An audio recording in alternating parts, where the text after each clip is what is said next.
ग्रामपंचायत मदनवाडी परिसरात राजमाता अहिल्याचे भव्य स्मारक नक्कीच ठरते मनोभावक। देशाच्या विकासाकरिता महत्त्वपूर्ण अशा प्रशासनकर्त्या म्हणून त्यांची ओळख आहे अशा राजमाता अहिल्याराणी यांचे हे ग्रामपंचायत मदनवाडी येथील स्मारक हे नक्कीच मनोभावक ठरल्याशिवाय राहत नाही।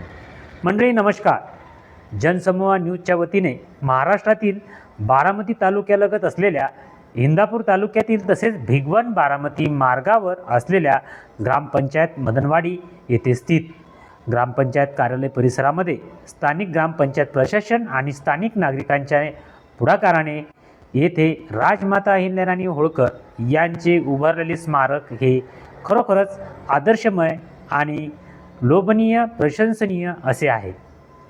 इंदापूर विधानसभा मतदारसंघामध्ये येते आमदार दत्तामामा भरणे यांच्या नेतृत्वात या मतदारसंघात असलेल्या ग्रामपंचायत मदनवाडीचा कारभार हा नक्कीच प्रशंसनीय आणि शिस्तबद्ध असल्याचे वास्तव्य या परिसरात आल्यानंतर पाहावयास मिळाले।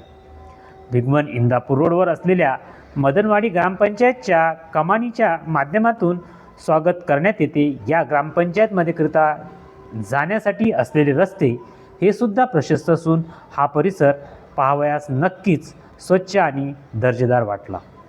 ग्रामपंचायत कार्यरत असलेल्या महिला कर्मचारी तसेच प्रशासन स्तरावर असलेले अधिकारी यांचे स्थानिक राजकीय पदाधिकाऱ्यांसोबत आणि स्थानिक नागरिकांच्या कामाकरिता असलेली आपलेपणाची भावना ही नक्कीच खरोखरच वाखाणण्याजोगी आहे।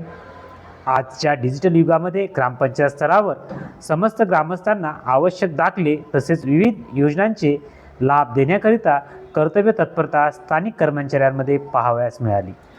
राज्यातील अनेक ग्रामपंचायतीचा कार्यभार हा ढेपाळलेला दिसत असला तरी येथील सांडपाण्याची व्यवस्था, नागरिकांच्या हिताकरिता व आरोग्याच्या दृष्टीने स्थानिक स्वराज्य संस्थेची कार्यपद्धती ही नक्कीच दर्जेदार अशी वाटली। ग्रामपंचायत कार्यालय परिसरात असलेले विठ्ठल मंदिर, हनुमान मंदिर तसेच राजमाता अहिल्याराणी होळकर यांच्या ग्रामपंचायत कार्यालयासोबत उभारण्यात आलेल्या भव्य स्मारक हे नक्कीच मनोभावक वाटले। ग्रामपंचायत मदनवाडी येथे मुलांच्या दाखले काढण्याच्या अनुषंगाने ग्रामपंचायत कार्यालयाला भेट दिली असता तेथे कार्यरत असलेले सक्रिय पुढारी देवकते यांच्याकडून तसेच तेथे कार्यरत ग्रामसेवक शेळके यांनी ग्रामस्तरावर असलेली कार्यपद्धती याची माहिती दिली। या परिसरात असलेल्या हॉस्पिटलमध्ये झालेल्या नोंदणी अद्ययावत करून डिजिटल जन्म दाखले देण्याकरिता येथे भेटण्याचा योग आला, तरी येथील ग्रामस्तरावरची असलेली भूमिका ही नक्कीच सुंदर अशी वाटली।